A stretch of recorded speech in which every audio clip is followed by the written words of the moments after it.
সম্মানিত দর্শক শ্রোতা মণ্ডলী, আমি বিডি রমেন কেটি চ্যানেলের পক্ষ থেকে আপনাদেরকে স্বাগত জানাচ্ছি একদম কেওক্রাডাঙ্গের চূড়া থেকে। আপনারা জানেন আমি চেষ্টা করি বাংলাদেশের ইতিহাস, ঐতিহ্য এবং প্রত্নতত্ত্ব নিদর্শন ও প্রাকৃতিক দৃশ্য আপনাদেরকে ঘুরে ঘুরে দেখানোর জন্য। যাই হোক, আমি এখন এসেছি কেওক্রাডাঙ্গের চূড়াতে। এটা বাংলাদেশের প্রায় দ্বিতীয় বৃহত্তম একটি পর্বত। যতটুকু জানতে পেরেছি সম্ভবত এটা 3200 ফুট প্রায় উচ্চতা। আমি কথা বলতে পারছি না।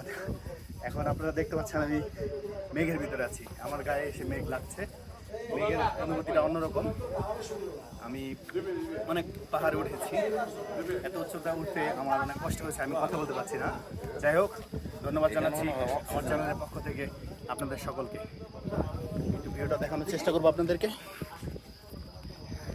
এই হচ্ছে চমৎকার একটি ভিউ, দেখতে পাচ্ছেন আমার চারদিকে মেঘে ভরা। মেঘে একদম দূরে কোথাও দেখা যায় না বললেই চলবে। চমৎকার একটি দেখতে পাচ্ছেন, আমার সফরসঙ্গীরা এখানে আছে। পলাশ দাস